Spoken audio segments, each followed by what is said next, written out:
Mga ka-confess, bago natin simulan ng wild at nakakapanabik na kwento ngayong araw, nais ko muna kayong imbitahan na mag-subscribe sa YouTube channel ng Tagalog Wild Confession. Dito, hatid namin ang maiinit, mabibigat at makabuluhang mga kwentong siguradong tatama sa damdamin. Paalala lang po, ang lahat ng kwentong maririnig ninyo ay pawang katang isip lamang at ginawa para magbigay aliw at aral. Anumang pagkakatulad sa tunay na tao o pangyayari ay hindi sinasadya. At ngayon, mga ka-confess, ihanda nyo na ang sarili ninyo dahil isa na namang nakakaintriga at kapanapanabik na Tagalog Wild Confession ang inyong mapapakinggan. Simulan na natin. Dear Ate J, tawagin mo na lang akong Ana. 27 taong gulang na ako at kasalukuyang naninirahan sa paanan ng mga bundok sa Rizal. Maganda ang simoy ng hangin dito, payapa ang paligid. Pero sa loob ko, Ate J, may bagyong hindi tumitigil sa pag-unos. Sabi nila, ang pagkakaibigan ay parang isang matatag na pundasyon ng bahay. Ito ang sandigan mo kapag nyanig ka ng mundo. Pero paano kung ang mismong sandigan mo ang nagturo sa iyong manatili sa gitna ng gumigibang gusali? Dito papasok ang kwento namin ni Gail. Si Gail ang itinuturing kong soul sister. High school pa lang kami. Siya na ang kasangga ko. Siya ang tagasalo ng mga luha ko tuwing pinapagalitan ako ni nanay. At siya rin ang unang nakakaalam ng bawat crush o bawat kitikititap ng puso ko. Sa aming dalawa, ako ang laging pabebe o ang sunod-sunuran, habang siya naman ang matapang, ang leader, ang laging may plano. Ang aming pagkakaibigan ay nabuo sa ilalim ng mga puno ng mangga sa aming barangay sa Rizal. Sabay kaming nangarap na makakaalis sa hirap, na makakapag-aral sa Maynila, at magkakaroon ng mga trabahong bibigyan kami ng kalayaang gawin ang lahat ng gusto namin. At nangyari nga yun, Ate J. Pareho kaming nakatapos at pareho kaming nakahanap ng magandang trabaho sa isang malaking kumpanya malapit sa aming probinsya. Ngunit dito rin, nagsimulang magbago ang lahat noong dumating sa buhay ko si Enzo. Si Enzo ay ang lalaking masasabi mong perfect catch.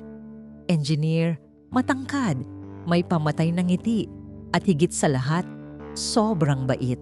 Siya yung tipo ng lalaki na ihahatid ka sa pintuan ninyo at magmamano sa mga magulang mo bago umalis. 3 taon kaming magkasintahan ni Enzo at sa loob ng 3 taon na, yon, wala akong masabi sa kanya. Mahal na mahal niya ako. Pero alam mo Ate J, ang tao, kapag masyadong naging komportable sa isang relasyon, minsan ay nakakalimot na magpahalaga. Naging routine ang lahat.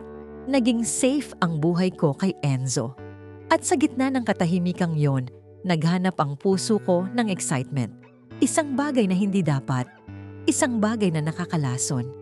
Isang gabi, nagkaroon ng team building ang aming department sa isang resort sa Antipolo.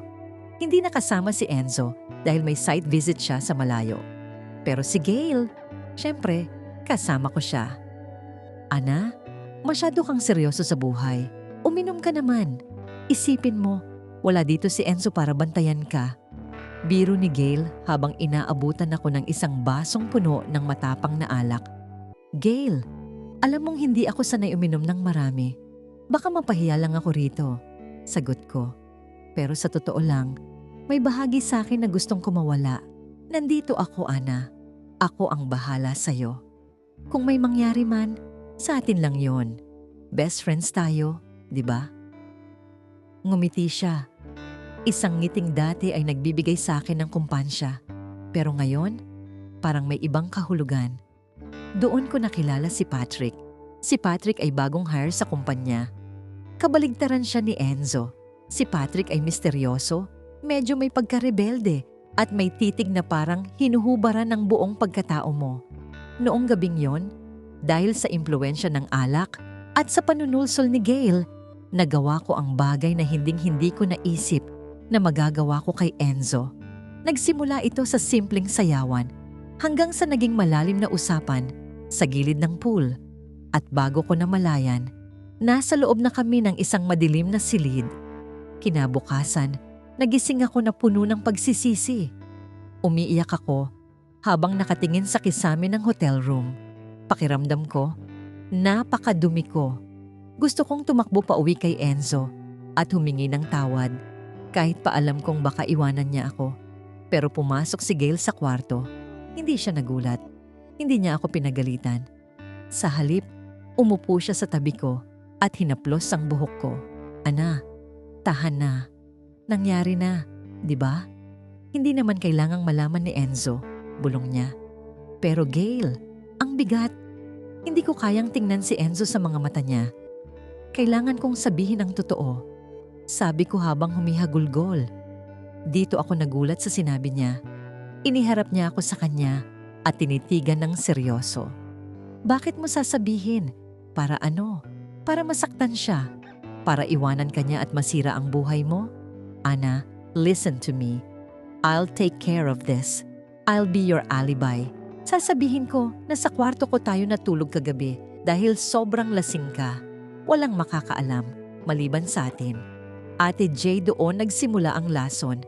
Imbes na ituwid ako ng kaibigan ko, siya pa ang gumawa ng daan para maitago ang kasalanan ko. At dahil sa takot kong mawala si Enzo, kumapit ako sa alok ni Gail. Akala ko, prinoprotektahan niya ako dahil mahal niya ako bilang kaibigan. Pero habang tumatagal, napapansin ko, parang nag-e-enjoy si Gail sa pagiging tagapagtago ng sikreto ko. Parang may hawak siyang alas laban sa akin. Isang araw, habang nasa opisina kami, biglang lumapit sa akin si Gail. Ana, pupunta rito si Patrick mamaya. Gusto ka raw niyang makita. Huwag kang mag-alala. Nag-set up na ako ng meeting sa isang cafe para hindi kayo mahalata. Sabihin mo na lang kay Enzo na may overtime tayo. Wika niya na parang wala lang. Gail, ayoko na. Gusto ko nang itigil to. Natatakot ako, pakiusap ko. Ngumiti lang siya ng bahagya. Masyado ka nang malalim, Ana. At tandaan mo, ako lang ang nakakaalam ng totoo. Kung ititigil mo to nang hindi ko sinasabi, paano kung biglang magsalita si Patrick? Hayaan mo na ako ang mag-ayos. Sumunod ka na lang. Ate Jay, hindi ko alam kung kaibigan pa ba ang turing ko kay Gail o isang taong dahan-dahang kumokontrol sa buhay ko gamit ang sarili kong pagkakamali. Hanggang saan kaya kayang itago ng isang best friend ang baho ng kanyang kaibigan? O baka naman, may sarili rin siyang agenda kung bakit niya ako hinahayaang mabaon sa kasalanan. Lumipas ang mga linggo at tila naging isang eksperto na ako sa pagpapanggap, Ate Jay. Sa tulong ni Gail, unti-unting naging normal sa akin ang magsinungaling sa harap ni Enzo. Tuwing uuwi ako sa bahay namin sa Rizal, sinalubong ako ni Enzo ng mainit na yakap at masarap na luto, habang ako naman ay may baon na guilt na unti-unting kinakain ng sistema ko. Pero sa tuwing magtatangka akong aminin ng lahat, laging sumasulpot si Gail para paalalahanan ako na ang katotohanan ng sisira sa mundong binuo namin. Ana, isipin mo ang pamilya mo. Isipin mo ang sasabihin ng mga kapitbahay natin kapag nalaman nilang nagtaksil ka sa isang engineer na tulad ni Enzo. Magiging usap-usapan ka sa buong Rizal. Pananakot ni Gail habang naglalakad kami sa mall isang hapon. Pero Gail, hindi ko na kaya ang bigat. Tuwing titingin ako kay Enzo, pakiramdam ko ay dinadaya ko ang tadhana. Sagot ko habang nanginginig ang mga kamay. Kaya nga nandito ako, di ba? Ako ang buffer nyo. Ako ang taga-ayos ng gusot. Isipin mo na lang, kung hindi dahil sa akin, baka matagal ka na niyang iniwan. Utang mo sa akin ang katahimikan ng relasyon niyo ngayon. Wika niya sabay kindat. Doon ako nagsimulang makaramdam ng kilabot. Bakit parang ipinamumukha niya sa akin na may utang na loob ako sa kanya dahil sa pagtatago niya ng dumi ko? Isang gabi, nag-aya si Patrick na makipagkita muli. Tumanggi ako dahil anibersaryo namin ni Enzo. Sa susunod na araw, gusto kong ituon ang pansin ko sa lalaking tunay na nagmamahal sa akin. Pero laking gulat ko nang makatanggap ako ng text mula kay Gail. Ana, pumunta ka sa bar sa Antipolo. Nandoon si Patrick, medyo lasing at nagwawala. Binabanggit ang pangalan mo. Kapag hindi ka pumunta, baka may makarinig sa kanya at makarating kay Enzo. Dalian mo, susunduin kita. Dahil sa takot, sumama ako kay Gail. Pagdating namin sa bar, nakita ko si Patrick na nakaupo sa isang madilim na sulok. Pero laking gulat ko dahil mukha naman siyang maayos at hindi lasing, gaya ng sinabi ni Gail. Lumingon ako kay Gail para magtanong, pero nakita ko siyang nakangiti habang kinukuha ang cellphone niya. "Oh, ayan na ang prinsesa mo, Patrick. Iwan ko muna kayo. Mag-o-order lang ako ng drinks," sabi ni Gail bago kami iwanang dalawa. "Bakit mo ako pinapunta rito, Patrick? Akala ko ba magulo ka na?" Tanong ko. "Gulo?" Sabi ni Gail, "Gusto mo akong makita dahil pagod ka na raw kay Enzo." Sabi niya, "Miss mo na ako." Sagot ni Patrick na nagpalaki ng mga mata ko. Biglang nanlamig ang buong katawan ko. Pinaglalaroan kami ni Gail. Pinagsasabong niya ang mga kwento namin para lang magtagpo kami.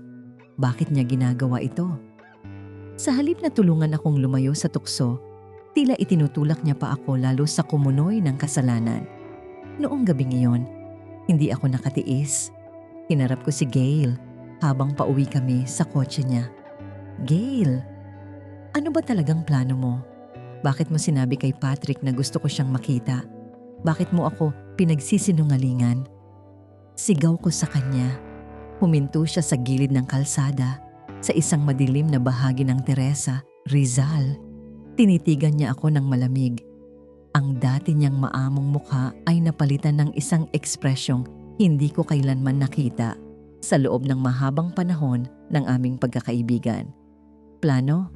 Ana, ginagawa ko lang ang sa tingin ko ay makakapagpasaya sa'yo. Di ba gusto mo ng excitement? Di ba sawa ka na sa pagiging perfect ni Enzo? Binibigyan lang kita ng pagkakataon na mabuhay ng totoo." Sabi niya habang tumatawa ng mahina. "Hindi ito ang buhay na gusto ko. Gusto ko ng maayos na buhay kasama si Enzo." "Too late, Ana. Nakatali ka na sa akin. Isang tawag ko lang kay Enzo. Isang send ko lang ng mga litrato niyo ni Patrick na palihim kong kinuha nung team building, tapos ka na. Kaya huwag kang magmalinis sa harap ko. Pareho na tayong madumi ngayon." Pananakot niya. Nanigas ako sa kinauupuan ko. Litrato? Kumuha siya ng litrato? Doon ko napagtanto na ang itinuturing kong best friend ay hindi lang tagapagtago ng kasalanan ko. Siya ang nagmistulang warden ng kulungang ako mismo ang gumawa. Ginamit niya ang pagkakamali ko para hawakan ako sa leeg. Pag-uwi ko sa bahay, sinalubong ako ni Enzo na may dalang bouquet ng mga bulaklak para sa anibersaryo namin kinabukasan. "Ana, bakit ang putla mo? May sakit ka ba?" Tanong niya nang may tunay na pag-aalala. "Wala, Enzo. Pagod lang sa trabaho." Sagot ko habang umiiwas ng tingin. Gustong-gusto kong isigaw ang lahat. Gusto kong sabihin sa kanya na ang best friend ko ay unti-unting sinisira ang buhay namin. Pero paano? Paano ko sisimulan ang pag-amin ng hindi nadadamay ang lahat? Kinabukasan, habang nagdiriwang kami ni Enzo ng aming anibersaryo sa isang overlooking restaurant sa Binangonan, tumunog ang cellphone na ni Enzo. Isang unknown number ang nag-text. "Sino to?" Tanong ni Enzo habang binubuksan ang message. Sumilip ako at muntik nang mahulog ang kutsara ko. Isang blurred na litrato naming dalawa ni Patrick ang naka-attach sa text. Pero hindi pa ito masyadong malinaw. Kasunod nito ang isang mensahe. "Gusto mo bang makita ang tunay na kulay ng girlfriend mo? Maghintay ka sa susunod na message."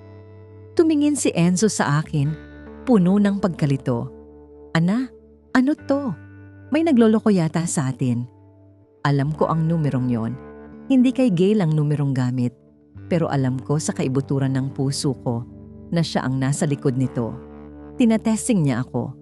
Gusto niyang makita kung gaano ako kabilis bumigay sa takot. "Hayaan mo na yan, Enzo. Baka wrong number lang o baka nananakot lang sa trabaho." Pilit kong pakalma, pero ang puso ko ay parang sasabog na sa kaba. Matapos ang dinner, habang pauwi kami, nakatanggap naman ako ng text mula kay Gail. Happy anniversary, Ana. O, kumusta ang puso? Nakita mo ba ang munting regalo ko sa boyfriend mo? Warning lang yon. Kapag hindi ka sumama sa akin bukas sa party ni Patrick, itutuloy ko ang pag-send ng malinaw na version. See you, bestie! Dito ko nalaman na ang pagkakaibigan namin ni Gail ay hindi na tungkol sa pagmamahalan, kundi tungkol sa kapangyarihan. Ginagamit niya ang kasalanan ko para pasunurin ako sa lahat ng gusto niya.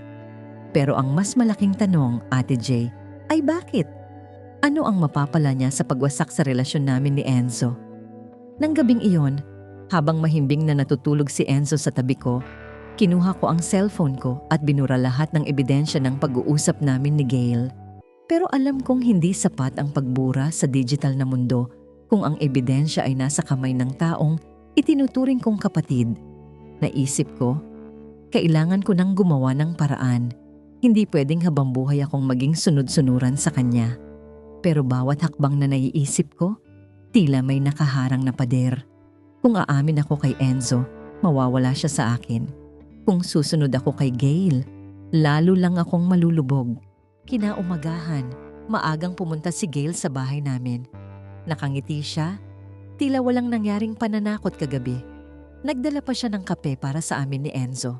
Enzo, ihiramin ko muna ang fiancé mo, ha? May kailangan lang kaming tapusin na report sa opisina. Kailangan naming mag-overtime sa coffee shop. Paalam ni Gail kay Enzo habang nakaangkla ang kamay niya sa braso ko. Sige Gail, basta ingatan mo yang si Ana, ha? Medyo matamlay yan kagabi pa. Sagot ni Enzo na may buong tiwala sa amin.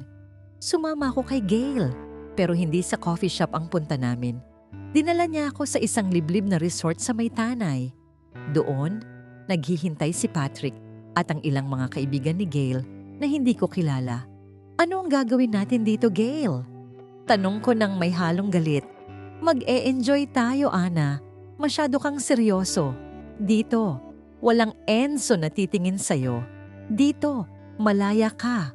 Sagot niya habang iniinom ang alak na iniabot ni Patrick. Habang tumatagal ang oras, napapansin ko ang kakaibang kilos ni na Gail at Patrick.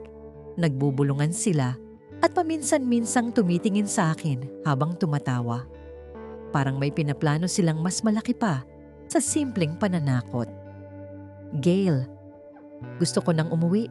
Sabi ko, hindi ka aalis hanggat hindi natatapos ang gabi, Ana. At saka, may sorpresa pa ako sa'yo. Sabi ni Gail habang inilalabas ang kanyang cellphone at may tinatawagan. Laking gulat ko nang marinig ko ang pamilyar na ringtone sa hindi kalayuan. Mula sa likod ng mga halaman sa resort, lumabas si Enzo. Hawak niya ang kanyang phone at ang mukha niya ay puno ng sakit at galit na hindi ko kailanman nakita. Enzo! Tanging nausal ko. Tumingin ako kay Gail. Nakangiti siya ng nakakaloko. Oops! Mukhang dumating na ang main event natin. Doon ko napagtanto, si Gail mismo ang nagpatawag kay Enzo para saksihan ang pagkikita namin ni Patrick. Ang tagapagtago ng aking kasalanan ay siya rin palang maglalantad nito sa pinakamasakit na paraan. Tumakbo ako palapit kay Enzo, pero itinaas niya ang kanyang kamay para patigilin ako. Huwag, Ana. Huwag kang lalapit, sabi niya sa boses na nanginginig. Totoo ba? Totoo ba ang lahat ng sinabi ni Gail sa akin sa text? Na matagal mo na akong niloloko at si Patrick ang totoong mahal mo? Nanlaki ang mga mata ko. Sinabi ni Gail kay Enzo na mahal ko si Patrick, na matagal na ang panloloko ko. Isang malaking kasinungalingan ang idinagdag niya sa maliit kong pagkakamali para tuluyang sirain ang tiwala ni Enzo. Enzo, hindi totoo yun. Isang beses lang yun at pinagsisihan ko. Isang beses o 100 beses, Ana. Pareho lang yun. Ang mas masakit, ang best friend mo pa ang kailangang magbukas ng mata ko dahil wala kang balak sabihin ang totoo. Sigaw ni Enzo. Lumingon ako kay Gail na ngayon ay nagkukunwaring umiiyak sa tabi. Enzo, pasensya na. Hindi ko na rin kasi kayang makita kang niloloko ni Ana. Kaibigan ko siya, pero mas matimbang sa akin ang tama. Sabi ni Gail sa pagitan ng pekeng hikbi. Ate J, doon ko naramdaman ang pinakamatinding traitor sa buhay ko. Ang taong nangakong itatago ang lihim ko Ang siya palang bida-bida sa pagbagsak ko. Pero bakit niya ginawa ito? Ano ang layunin niya sa pagsira sa amin? Hindi ko alam kung saan ako kukuha ng lakas. Nakatayo ako sa gitna ng dalawang taong dati ay pinagkakatiwalaan ko. Si Enzo na mahal ko at si Gail na akala ko ay kakampi ko. Ngunit sa pagkakataong ito, pareho silang naging banyaga sa paningin ko. Nakatayo ako sa gitna ng matinding tensyon, Ate Jay. Habang nakatingin ako kay Enzo na halos madurog ang puso at kay Gail na nakatayo sa gilid na parang isang anghel na nagmamalasakit pero ang totoo ay isang demonyong nagmamanipula na puno ako ng hindi maipaliwanag na galit. Gail? Bakit? Bulong ko? Pero sapat na para marinig niya. Bakit mo kailangang dagdagan ng kwento? Bakit mo sinabing mahal ko si Patrick? Hindi siya sumagot. Bagkus ay lalo lang siyang nagkunwaring umiiyak sa harap ni Enzo. Pero bago pa siya makapagsalita muli, si Patrick na kanina patahimik sa isang tabi ay tumawa ng malakas. Isang tawang nakakapanindig balahibo. Ano ba kayo? Itigil niyo na ang drama. Sigaw ni Patrick. Enzo, pare, bilib din ako sa lakas ng loob ng kaibigan mo. Alam mo ba na si Gail ang nagbayad sa akin para akitin ang girlfriend mo? Siya ang nagplano ng lahat sa resort sa Antipolo. Siya ang nag-set up ng sitwasyon para malasing si Ana at mapunta sa kwarto ko. Nanigas ang buong paligid. Tumingin ako kay Gail at sa pagkakataong ito, unti-unting nawala ang peking luha sa kanyang mga mata. Napalitan ito ng isang ngising puno ng puot. Bakit Gail? Tanong ni Enzo. Ang boses niya ay puno na ngayon ng pagtataka at galit. Dahil simula pa lang Enzo, ako na ang nandito. Sigaw ni Gail. Wala na ang maskara ng bait. Bago pa naging kayo ni Ana, ako na ang may gusto sa'yo. Pero ikaw, laging si Ana ang nakikita mo. Si Ana na mahina. Si Ana na pabebe. Si Ana na laging kailangang protektahan. Ginawa ko ang lahat para maging perpekto sa paningin mo. Pero ang pinili mo pa rin ay ang taong madaling matukso at mahina ang loob. Humarap siya sa akin. Ang mga mata niya ay nag-aapoy. Gusto ko lang makita mo, Enzo, na hindi siya karapat-dapat sa'yo.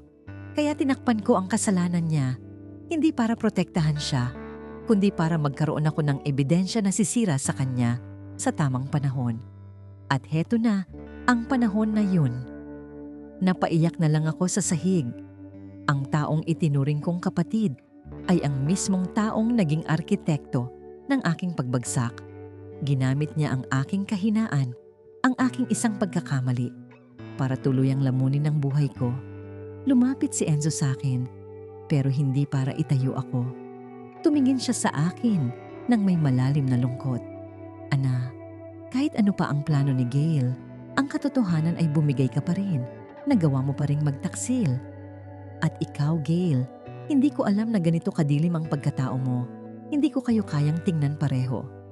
Tumalikod si Enzo at naglakad palayo sa resort. Sinubukan kong humabol, pero hinarangan ako ni Gail. Oh, ano ngayon, Ana? Wala na siya. Pareho na tayong talo. Sabi niya nang may mapait na tawa. Doon nagtapos ang lahat, Ate Jay. Sa isang iglap, nawala ang lalaking pinapangarap ko at nawala ang kaibigang akala ko ay sandigan ko. Nanatili ako sa Rizal, pero hindi na gaya ng dati. Ang bawat sulok ng bayang ito ay paalala ng aking pagkakamali at ng traidor na nagtago nito. Natutunan ko sa masakit na paraan na hindi lahat ng tumutulong sa iyong itago. Ang dumi mo ay totoong kaibigan. Minsan, itinatago lang nila ito para may itatapon sila sa iyo sa oras na gusto kanilang tuluyang mabaon. Mga ka-confess, at dyan na nagtatapos ang ating kwento ngayong araw. Isang kwentong punong-puno ng aral tungkol sa maling pagtitiwala at ang bigat ng lihim na itinatago sa dilim. Sana ay may natutunan kayo sa karanasan ni Ana.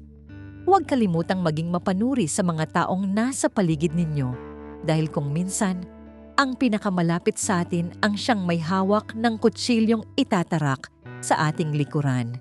Maraming salamat sa inyong walang sawang pakikinig. Hanggang sa susunod nating kwentong Tagalog, Wild Confession. Huwag niyo pong kalimutang mag-subscribe dito sa aming YouTube channel at i-follow na rin ang aming Facebook page na Tagalog Wild Confession para lagi kayong updated sa mga bago at maiinit nating uploads. Muli, ako ang inyong Ate Jay, nagpapaalala. Ang katotohanan ay laging lalabas. Gaano mo man ito piliting itago. Hanggang sa muli, mga ka-confess. God bless at ingat tayong lahat.